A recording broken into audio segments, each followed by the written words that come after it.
Welcome to Breaking Barriers. You know your path. We know the obstacles, and we can teach you how to tear them down.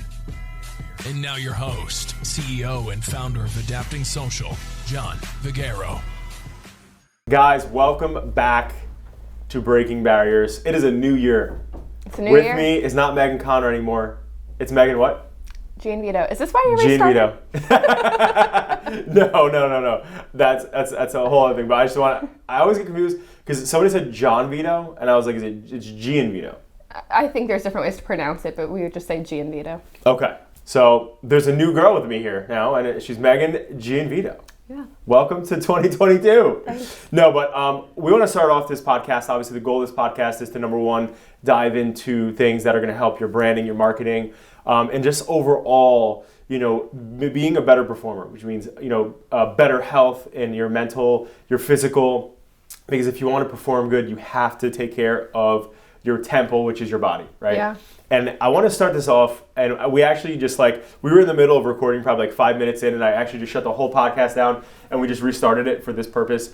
Because one of the things that I really want to dive into is that so many people read up and do studies and do other things on what time should I wake up as an entrepreneur? What time should I go to bed? Or what book should I read? Or when should I work out? Or what should I eat? And, one of the things that I've done is, again, I want to take my health more seriously. So I hired a nutritionist in 2021 at the end of it.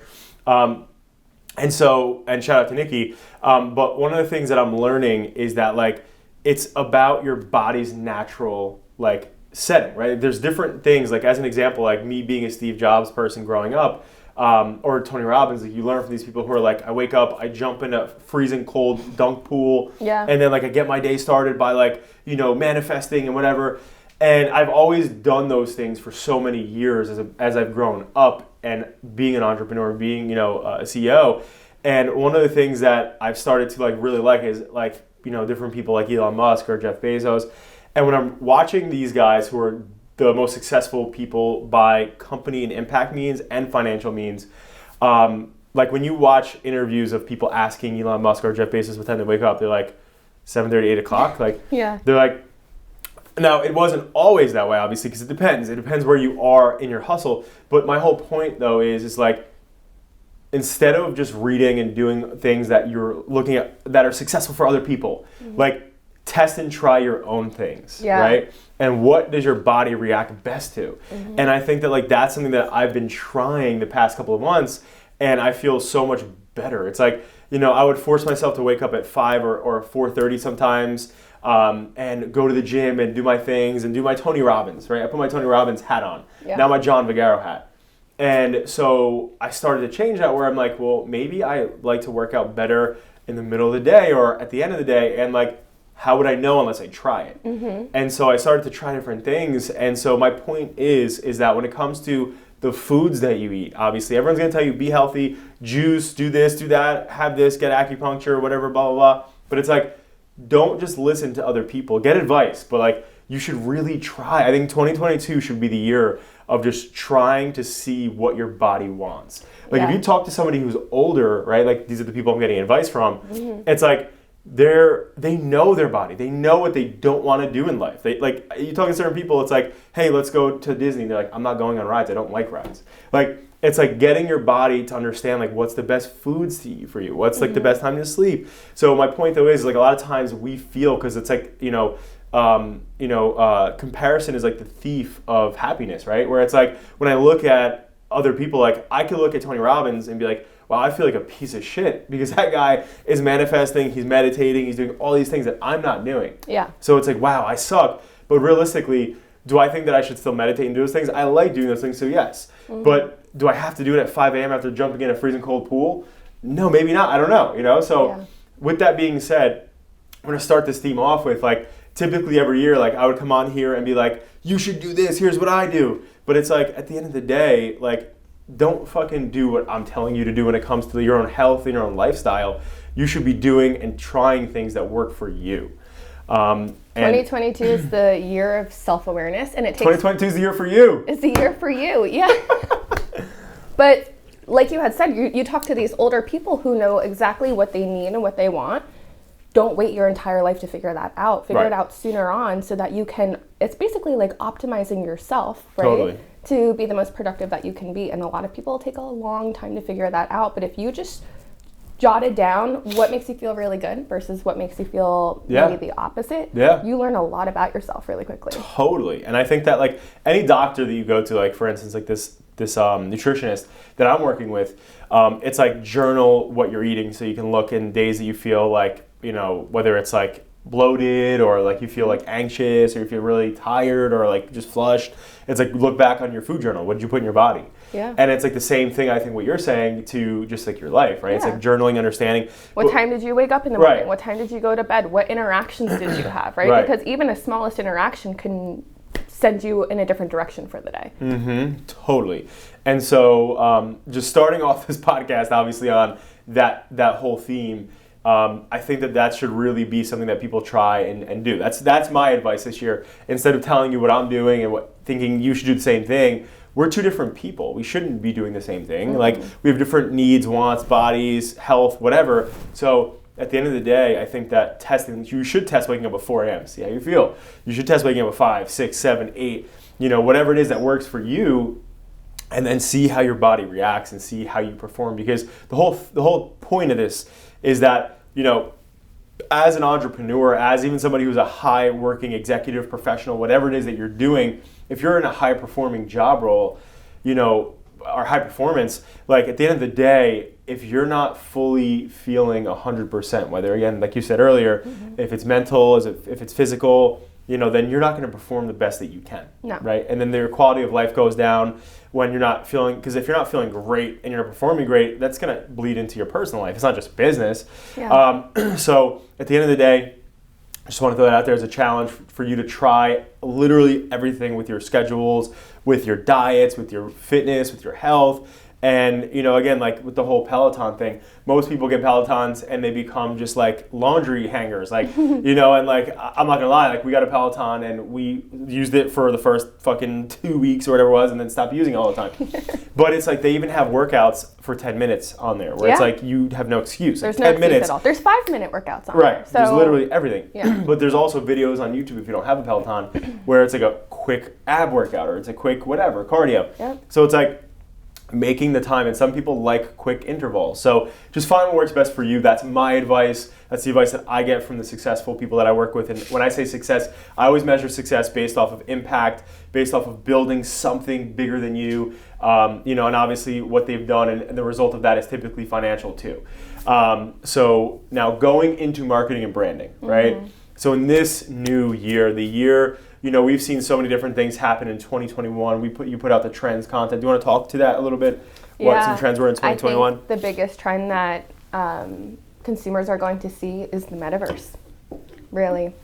A lot of brands are flocking to the metaverse. A lot of big companies are creating worlds within the metaverse. I had just saw, actually, before the metaverse even really came out, there was a fashion brand who created an entire virtual store where you can walk through and you would shop the same way that you would in store, but then when you check out, it's an online purchase. So it's replicating that in-store experience, but online, which a lot of people are missing right now.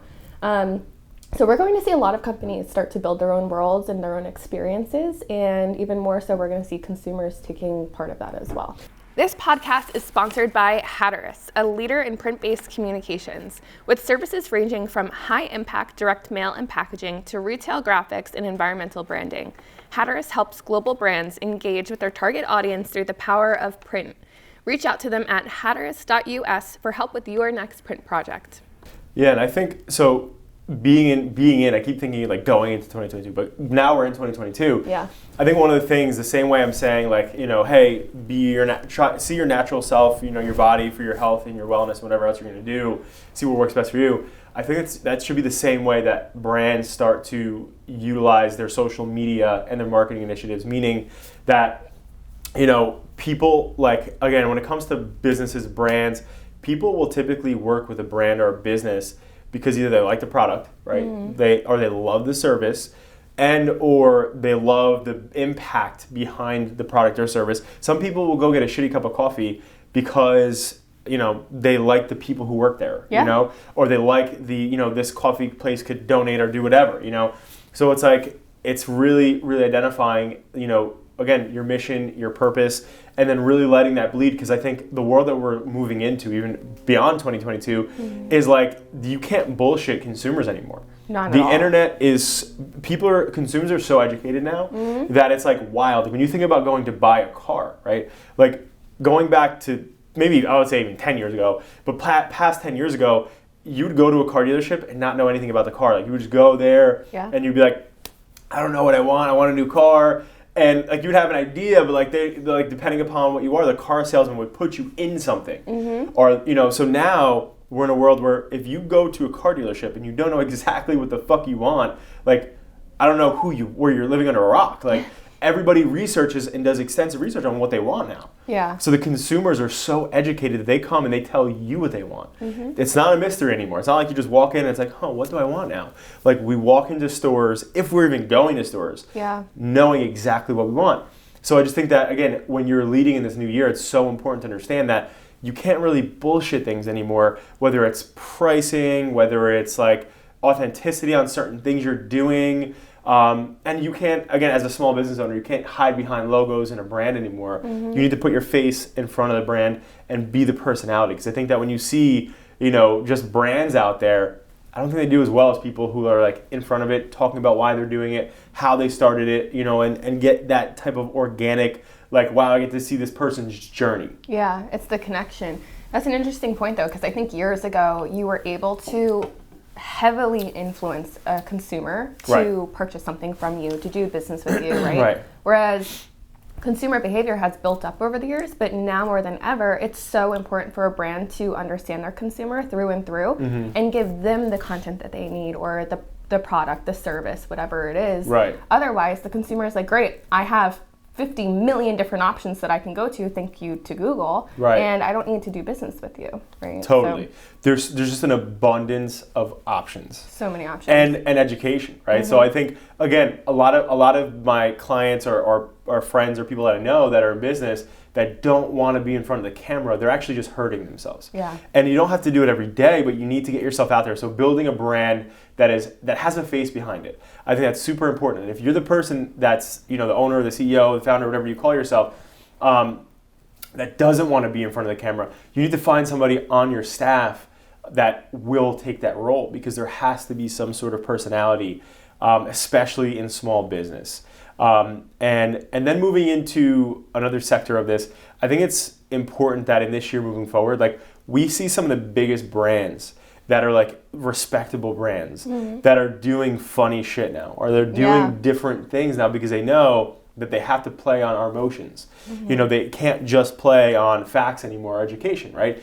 Because in marketing and branding, there's always going to be emotion and there's going to have to be logic. Because people, like, typically what we see is if you're on a website, that's why a lot of funnel pages will have, the top will be a quick little video and then there'll be a form next to that video. And that's for people who make impulse buys on emotion, right? Not every consumer just does that. And then for the people that swipe what we call underneath the water, that's where the logic comes in, because logical people that are like, okay, this is just a video, this is just a form, what's next? Logical people are going to keep swiping and they want to learn more information.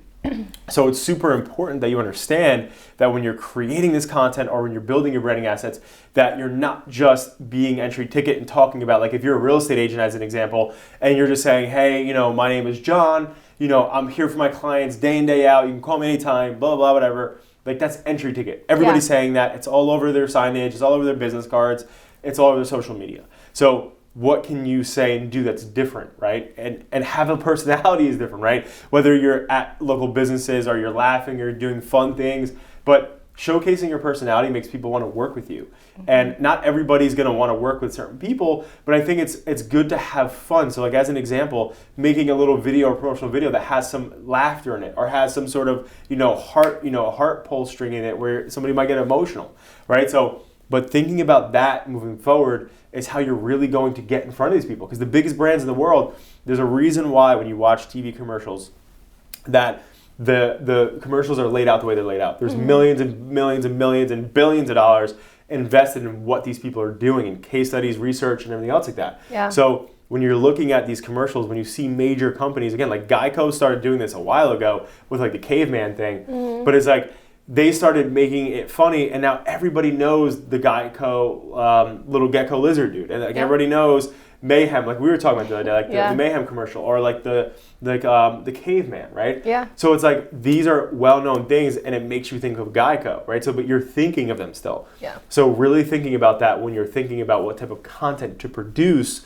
I think is just super important in this year. Yeah, I think another component of that is relatable content. Consumers love relatable content because it used to be a world where it was like, wow, I aspire to have that, right? Whatever you're selling me. Now it's, hey, I can relate to that, so I feel like I have a connection with you. Right. I just saw a commercial last night. It was a Progressive commercial where the woman was talking about insurance, and it put the kid to sleep. And it was funny because it was like, yeah, everyone goes to sleep when they talk about insurance, but that's relatable, right? They understand what their consumer feels and thinks. Yeah, even this is another great example of it, right? Again, when thinking about how you should brand your company or yourself, even NJM, New Jersey manufacturer, their whole entire marketing plan right now is the fact that like they don't have a mascot because they just focus on insurance. Yeah. And now it's a play on, it's like essentially saying fuck you to Geico, to Aflac with the freaking duck or whatever. So it's like there's so many companies out there that everybody has a logo and like not a logo but like a mascot in the insurance world that they were like, we're gonna be different but we're still gonna be funny. Where it's like we don't have jingles and mascots and it's actually pretty funny watching it. So they're still funny but they're going against the grain. Yeah. So I think that it's just super important and sometimes we have limiting beliefs in our heads where we're like, I'm just a real estate agent or I'm just a dentist, like I can't do stuff like that. But you can, and I think it's looking at your local competitive market space and what are the other people doing, and also how you can be different versus obviously what they're doing. So I think that's really important. Now, when it comes to your website, I want to go through your website. I want to go through social. Yeah. Obviously, we talked about branding a little bit, but when it comes to your website, it's so important that you set your user experience up to close business. A lot of times we make websites or we have companies that build your websites that build a website to be pretty and aesthetic. Yeah. They don't build a website to be functional and to have data and to be a user experience that is going to be what we call a bear trap, right? A bear trap meaning if somebody is looking, if you're a dentist and you're looking for patients, if somebody needs a teeth whitening or if they want they have a cavity or need to get their wisdom teeth taken out, which I'll never fucking do. But the whole thing though is like if they come to your website and your website's set up properly, what a bear trap means is that they're not fucking leaving. They step into that clamp and they're not going anywhere, right?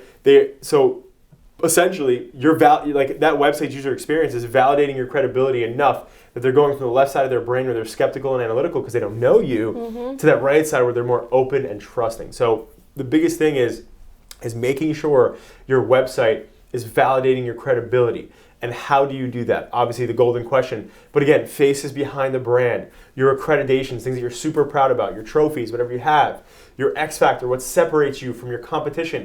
And then last but not least, get video testimonials. I know in certain medical practices there's HIPAA compliance laws and stuff, but that's stuff that obviously you can go around by having people sign these release forms so that you can use them. And obviously not say too much, but just say enough so they know that you have a happy patient or a happy client, whatever it is, whether you're an attorney, a doctor, whatever. But those are 4 or 5 things that really set your site up so that it's a user experience that's validating credibility. Because at the end of the day, again, as a consumer, you want to understand why you should work with somebody. And depending on your field, if you're a doctor or like if you're somebody who's an attorney that's like dealing with like a divorce case, right? It's like that's a scary moment when somebody's going through some sort of divorce because you're scared about your assets, you're scared about your kids, or this or that. So it's like when you're looking for that person, you're extremely vulnerable. And so like you're scared. And so when you're going through that website, you have to think about that. What's the experience that your customer's coming to you and what state are they in, right? Yeah. For us in our business, they want to grow. They want to build their revenue, right? So every business is different.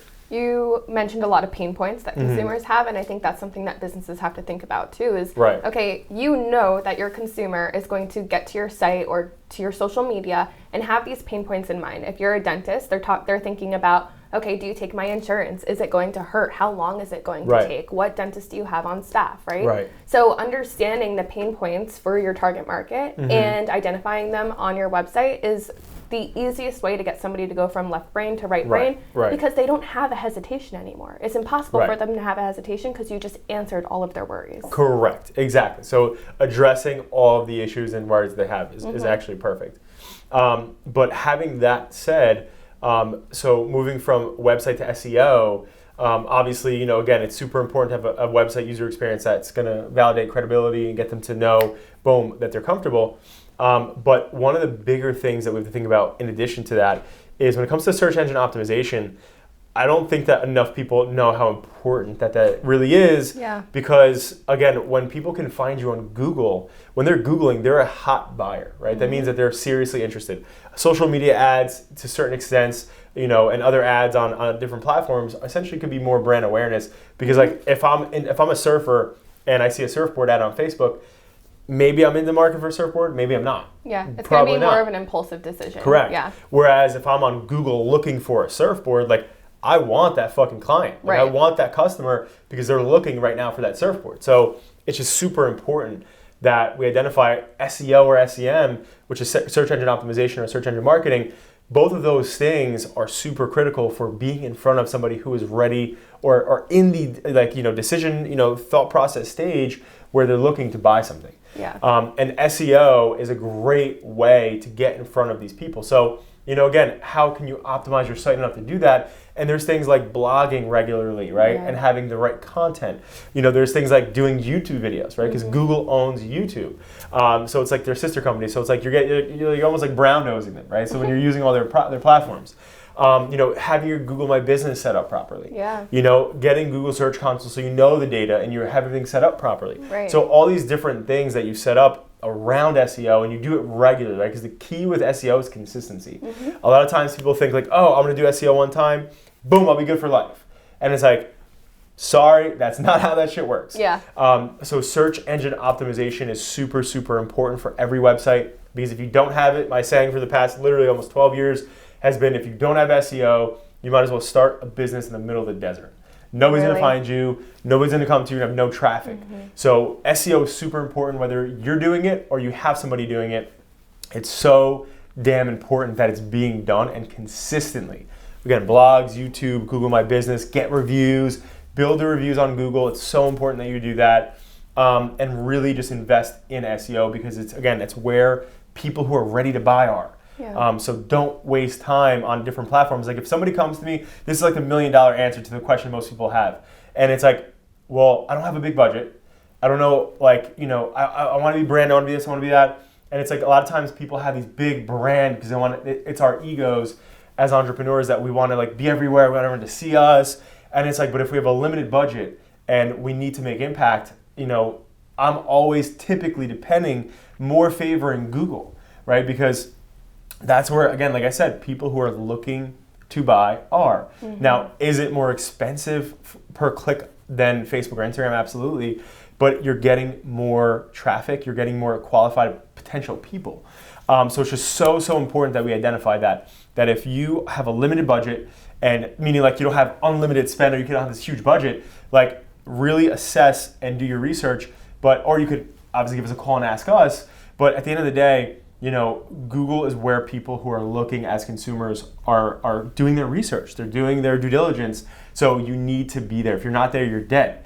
So that's SEO, but SEM is what you do to speed that up in the process, right? Yeah. Because if you're not ranking organically, then going on Google Ads is going to help you get there faster right away, obviously, the second you launch your ad. But I'll let you talk about obviously optimizing it because I'm sure people just do that and say, well, that doesn't work. I spent $500 and got nothing. Yeah, the reason why you're getting nothing is because you're choosing the wrong keywords, and it goes back to what we were talking about, understanding your consumer and understanding the intent behind their searches, right? So unlike SEO, where if somebody has a small budget, with SEO, obviously you're building organic content. So you can start from the awareness stage of the buyer's journey and put content out in the awareness stage, the consideration stage, the decision stage. With SEM and Google Ads, you want to focus on that decision stage. They've done their research. Right. Now they're ready to make a decision. And if you have a small budget, you don't want to waste it on keywords where somebody may just be searching around or Googling something just to learn something. Like generally searching. Right? So with the small budget, focus on those decision-making keywords and make them really relevant to your business. Use your phrase match, use your exact match, which doesn't allow the consumer to go outside of, what the services or products that you're providing. And then, of course, extensions. Most people think that Google Ads is just, okay, I'm going to put out really compelling headlines and descriptions and call it a day, but there's so much more that Google has to offer. Like, you could have a lead form extension on your ad. You can have a call extension so people can call you directly. What you want to do is use your keywords, Google them, see what your competitors are putting out, and then do something better. What are they not offering? What headline are they not offering? What extension are they not using? And how can you stand out from the 12 or 14 other listings on the first page of Google? Dr. Joe is an expert with the leading residential solar company in the country. His passion to help others, combined with the goal of having the world run on the sun, can change how our planet is powered forever. It costs you nothing and can either totally eliminate your electric bill or at least cut it down significantly. It's free money. Go to www.drjoeknowsolar.com to see if you qualify for solar and help make the world a better place. Right. And so again, take that advice seriously, and obviously no matter what, if you're going to do it yourself, do your research, because again, any ad platform can be a money pit if it's not being done right. But there's also one thing that everybody has to understand is that when you're just starting to do ads, it doesn't matter if a company's doing it, it doesn't matter if you're doing it. At the end of the day, good advertising is learning and then applying and then learning and then applying and then learning and then getting really great results. And then it's going to change again, right? Because obviously optimizations change, algorithms change. Ads that performed extremely well for us in the past, they change, right? Like the past, my old funnel pages. So what consumers are looking for change and things, so trends change all around. So it's understanding that it is a process. But the biggest brands that you see in your area, not meaning huge corporate companies, but if you're in a local area, you see a huge attorney, or you see a huge, some sort of medical, whether it's a dentist or a real estate agent, everywhere, they're investing heavily. And people know that it takes investment to grow and to build a brand like that. It takes time too, right? That's the big thing. Yeah. So it really takes time, effort, investment. And if you're short-sighted, a lot of people say, oh, I've been doing this for 2 months, 3 months, 6 months, whatever it is, and it's not working, so I'm pulling the plug. But it's like, when you look at all the brands, like even I'll even give, Eat Clean Bro a quick shout out, like Jamie from Eat Clean Bro, like they throw up billboards everywhere. Yeah. Right? Or even Rob Dekansky, the Remax agent, who literally just has he's all over buses, he's on billboards, he's everywhere. Yeah. Like those are, you're talking about 6-figure plus 7-figure investments that they probably didn't see back right away. No. And now they're absolutely killing it, but they made that investment for a long term, right? So that's what we need to understand that advertising is. If you're not ready to invest long term, then you're not going to be able to yield results. It's almost like when you look at stocks. People say the most safest stocks, like in whether it's an IRA or 401k, whatever else, is in stocks that are performing, that are going to do well over the long term. Not stocks that say, hey, they'll be great today, because those are ones you pump and dump and get out of, but sometimes you lose your shirt, right? Yeah. So it's understanding that marketing, advertising of any sorts is an investment, and it doesn't pay returns typically right away. Sometimes they do. But typically, it's not, on average, they're not going to right away. It takes time. But once that stock starts to hit, it becomes like a Vanguard stock, where it's just consistent over the past 100 years, right? Right. So it's a safe bet. So you, in order to get a safe bet, you have to invest and make it that way. So that's it. That's marketing, no matter what you do. And last but not least, I think one of the things that we should talk about, last two things, is number one, email marketing and drip campaigns. Yeah. I think that's super important for everybody, because we all do it. We have leads come in, and we're too busy, or we're not answering right away. Some people, me, I'm a effing maniac. I'm jumping right on them if they come in, or my team's jumping right on them. But some people don't have that CRM or that email platform, like a MailChimp or a Constant Contact, that has automation in it. And I would love for you to speak to the importance of that. Yeah, so typically when you fill out a form on a site or just anything, if you give your information as a consumer, you're expecting something back, right? Whether that's just like, hey, welcome to our community, or hey, thanks for subscribing. Right. Without that, there's a lot of thoughts that go through a consumer's head. One is, okay, is this a legitimate company, right? Second is, well, did they get my form submission? There's a lot of doubt that takes place when there isn't that automated email set up. So having that is really important, and it's in all of marketing, like you were talking about with the billboards and all of the different investments that you're making, including email marketing. It's the number of touch points we can create with the consumer. And there takes a certain amount. Last year it was like 16 touch points before a consumer feels like they can actually connect with your brand or your business. So automated emails is a great way to do that. After that first automated email, you need to have follow-up, because consumers, we're like 10-second toms, and we forget that we filled out a form submission or that we were interested in a product or a service after even a day. So set up an automation so that after 2 days, another email goes out, and maybe it's just to educate the consumer and let them know the things that you're offering. A few days later, send another email. There needs to be a drip campaign that walks somebody through the awareness, from the awareness stage all the way down to the decision stage, so that you're essentially manipulating the way that they think about your business, right? Or how they feel like, okay, well, maybe a few days ago I was just curious about what you offered, but now after the third email, I feel like I need this product, or I need this service because I could have X, Y, and Z with it. So if you're not using email marketing, you have to incorporate it into your strategy. Totally. And that obviously segues and piggybacks off of just also having SMS and text blasts the follow-up, incorporated. The follow-up game is so strong, and I think it's so important that it's so strong because everything that Megan said, but also because consumers have so much going on. We wake up, we look at our emails, we jump out, we're on social media all day. Like, everybody that I know is lit up on their phone at all times. So it's like there's so much happening in their brains now, whereas like you'd go to work back in the day and like go home and be unplugged or watch TV or listen to a radio. And now it's like everything's all on your phone. It's like everything in one. So it's just important that you understand that you can't expect the consumer to be fully attentive to you. So every way you can get in front of them, you have to keep in front of them. Yeah. You don't want to put all your eggs in one basket, for sure. Yeah. Because, well, even when you think about, like, a lot of people are working from home right now, but there's still so many different touch points that a brand could have, right? Whether that is an actual TV commercial, right? Or something on Hulu. Or Alexa, right? Or Google Home. Now when you ask it a question, it can give you an answer, and that has to do with like voice engine optimization. So there's so many different ways that you can invest in your marketing and creating those touch points where if your business is only focusing on Facebook ads, there's going to be something wrong. You're not going to see a high conversion rate there because you're not creating the touch points on multiple platforms needed for a consumer to actually convert. Totally. And last but not least, I want to talk about just the brand and graphics and like visual.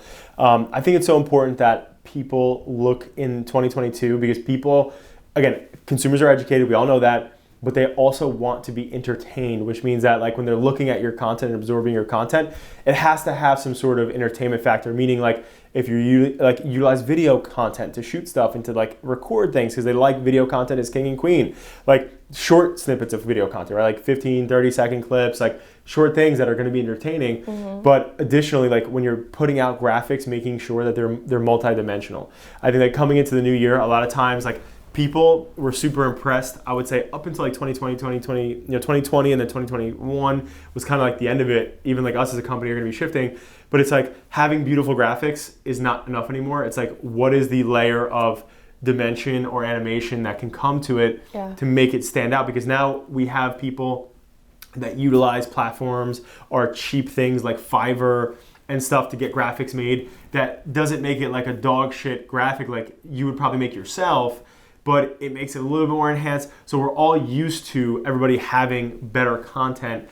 But now it's like, what's going to take it to the next level, right? So having high quality graphics that are not just, one dimension, having video content that you're recording that's nice, that has good overlays, that's professional, but then also doing raw, authentic content that people see you just being you in your day to day. So it's not always rehearsed and like robotic, is very important. So I think that at the end of the day, putting this all into one big capsule, I know it's a lot of content, but these are the things that you have to work on to start to build your awareness and brand, as well as leads, as well as, even just to further the reputation of your company in your marketplace, right? Because at the end of the day, if you don't have an amazing website, it's going to capture leads the right way and retarget them properly and get back in front of them. And if you can't be found on Google, and if your social media sucks, or if it's just bland or general, at the end of the day, people look at that as a sense of, or as a validation of credibility.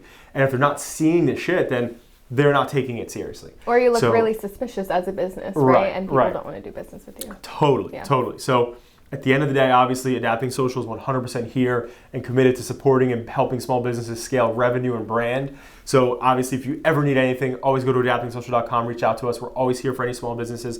But we're also here on our social media to answer any questions. So if you have any questions or any thoughts, you can always comment on our YouTube, and please subscribe to that, by the way, as well as obviously comment on any other platform like LinkedIn, Twitter, whatever it is, to ask any questions or to ask for advice. We're always happy to give out advice. Like, that's at the end of the day, but with us, like, we want to see people grow.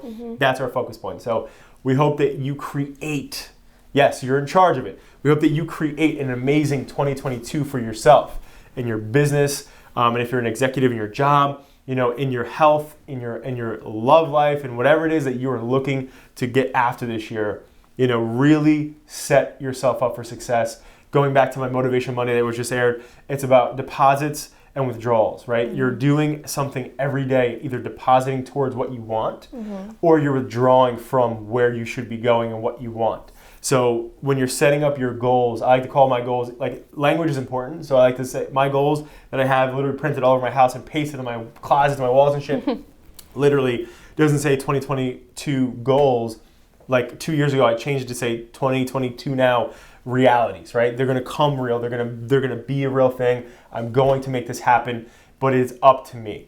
But setting by whens for your goals, as well as setting the action plan for those goals, are so important. So when you're setting up your goals or your realities, whatever you call them, set by when so you have times, and put it in your fucking calendar. Most people take their calendar so seriously, but they're not utilizing it for their goals or things like that. Like, set goals in your calendar, and then also obviously make sure that you have the action points of what you need to do. But it's deposits and it's withdrawals. So I hope in this 2022, me and Megan hope in this 2022, that you are definitely depositing more than you're withdrawing, guys. Create an amazing rest of your day. We're excited. We're going to have so many amazing guests on this podcast this year. We're going to get some big names on here. And please feel free, again, if you have any topics you ever want us to go over, comment or shoot us an email. Do we have a podcast email? No, but we can send to info at adaptingsocial.com to shoot us over any questions or things you want us to do. And we'd be happy to. And if you know any small business owners or people that are looking for exposure or that really want to be on podcasts, we do typically will feature every once in a while a small business owner or businesses that are just starting or wanting to build their their muscle of public speaking and getting in front of a camera. So if you know anybody, please definitely send them our way. And everybody create an amazing 2022. Thank you.